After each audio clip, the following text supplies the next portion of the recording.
We left the city behind for a quiet spot in Ukrainian wilderness and ruin we bought for $1,000. It's a long road ahead, building every inch with our own hands to create a home for our family. This is our journey. This is Build Our Countryside.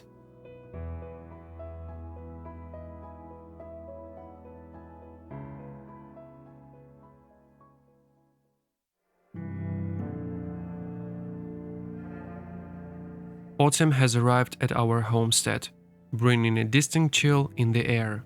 But along with the cold wind, it brought news that left us completely hollow inside. Just a few days after we returned to the city from our last shift, our assistant and good friend Ruslan was forcibly mobilized. 2 police cars pulled into the yard, took the young man away and sent him straight to the war. Since these videos are archival and show the past year of my life, I have to tell you the painful truth of today. There has been no news from him for over 6 months now. He is officially missing in action.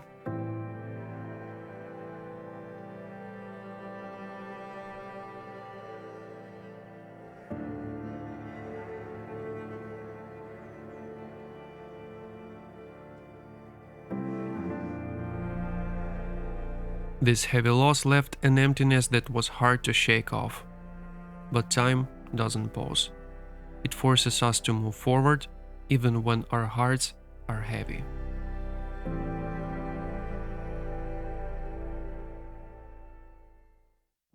Every trip begins the same way, at the hardware store. This time, I'm loading up on cement for the second water caisson slab, more crushed stone, and heavy-duty wall anchors to finally mount the water heater.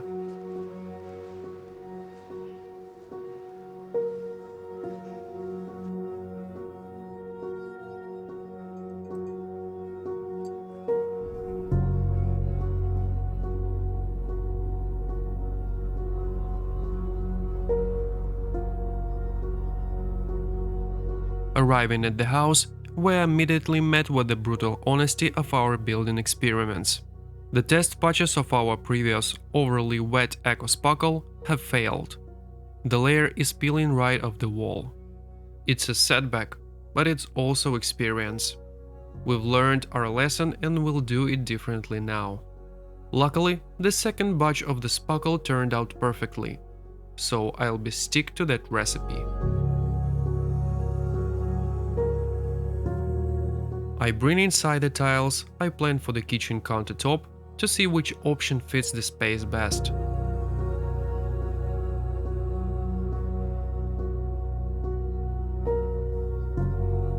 Before starting any fine finish work, I clean and prime the kitchen floor. The construction dust here is endless, and we need to minimize it before we can tackle the final spackle coats and ceiling painting.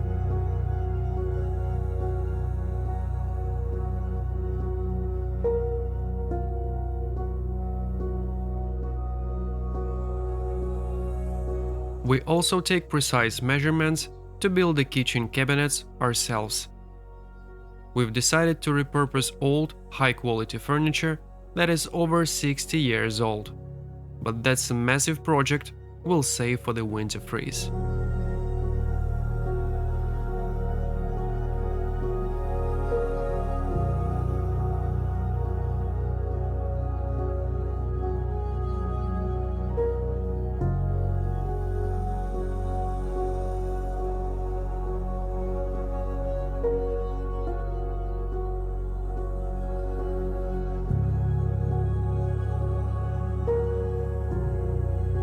After sanding away the failed layer and priming the bedroom floor, it's time for a new round of spackling using the successful recipe.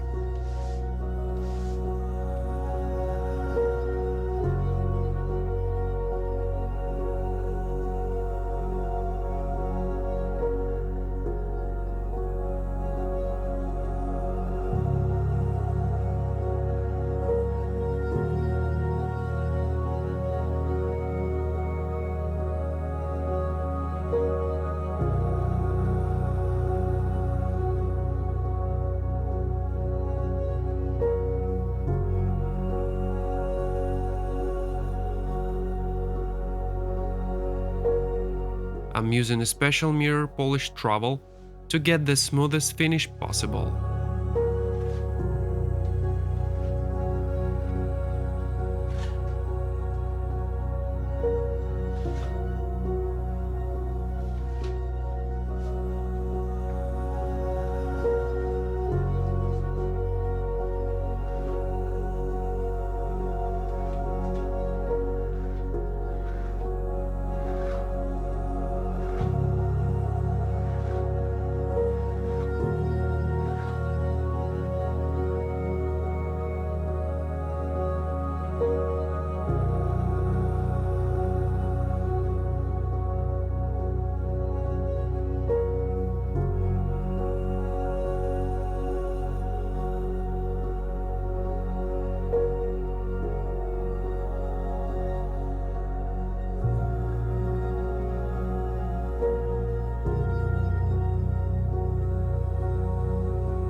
With every dry coat, the walls look straighter, smoother, and brighter. But this process requires patience. You have to leave the room to dry and switch to other jobs.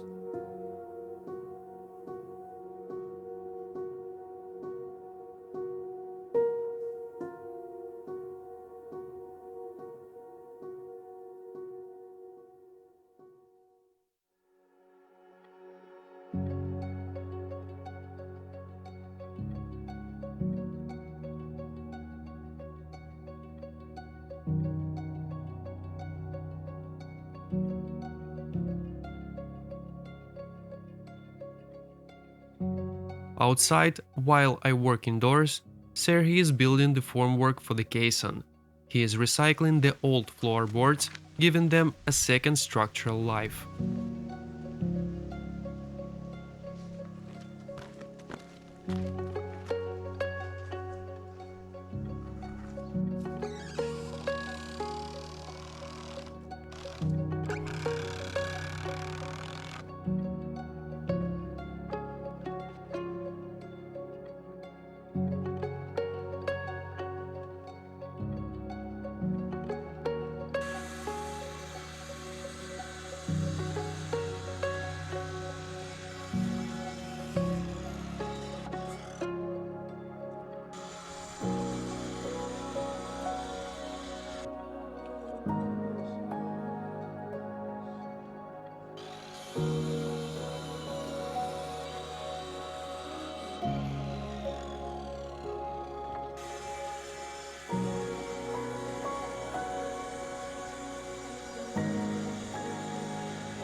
Morning lights up the house again.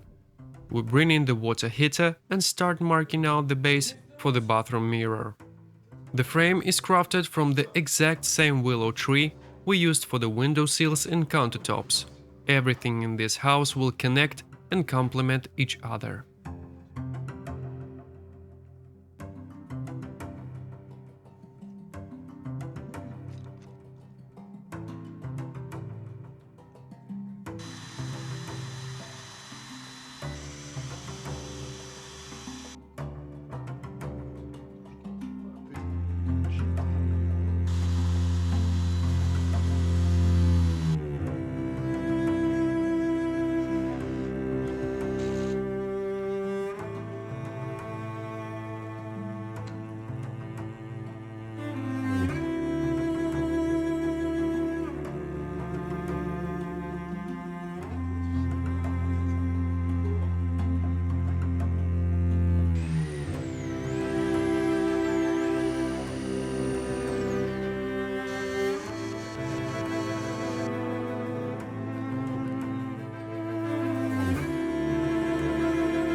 Then it's back to wall preparation.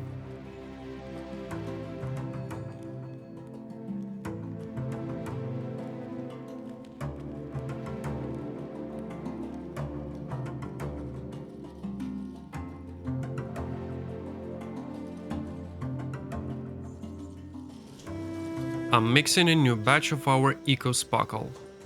I dissolve the casein powder in warm water and let it sit. Later, I'll blend it with pure white clay and lime water, carefully balancing the water ratio to achieve the perfect buttery consistency.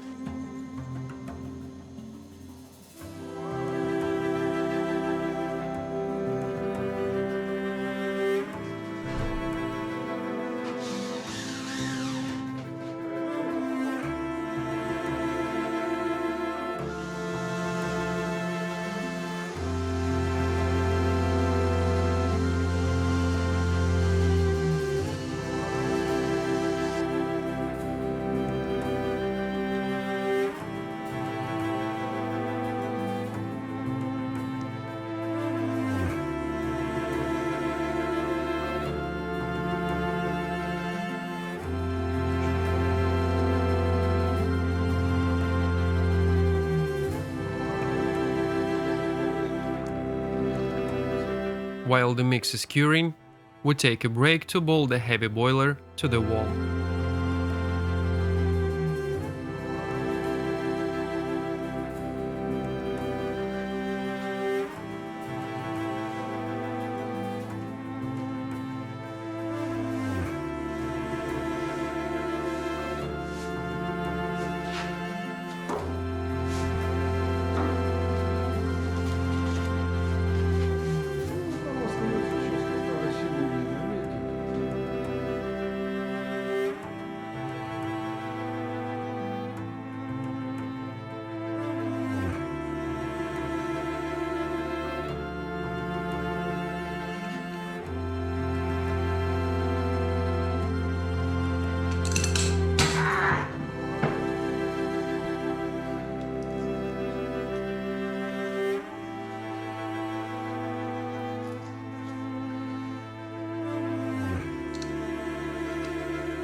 Outside, my father-in-law decides to do a controlled burn of the brushwood to clear the land we recently deforested.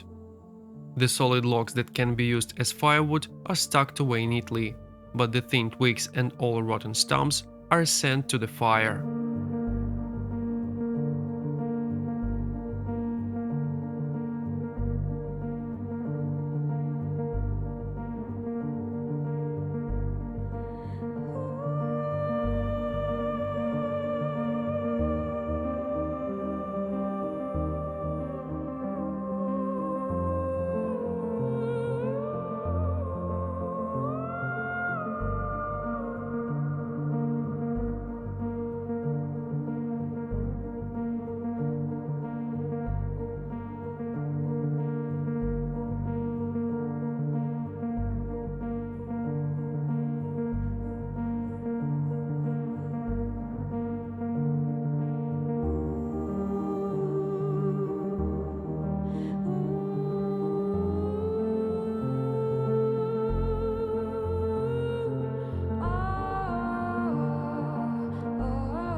As night falls, the glowing embers become the perfect grill for our dinner.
The next day we continue widening the village road, work we started weeks ago with the Ruslan.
After that, it's back indoors for yet another coat of spackle, bringing me one step closer to the vision in my head. Looking at these smooth, white walls, the main question is, when do you stop? How many layers is enough?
Standing here, I often catch myself rushing, feeling this urgent pressure to finish this renovation as fast as possible. Because the best time to do anything is right now, and better time will never arrive. It can only slip away, leaving us behind. And honestly, I am deeply searching for a balance between this burning urge to build and accomplish as much as possible right now and the rare moments where I can just switch off. To let myself exist in a moment that is slow, maybe completely unproductive, but lived and felt to the absolute fullest. We live in strange reality where you truly don't know if tomorrow will even come. That is why every single day, every single minute must be filled with a meaning, so that it doesn't pass by in vain.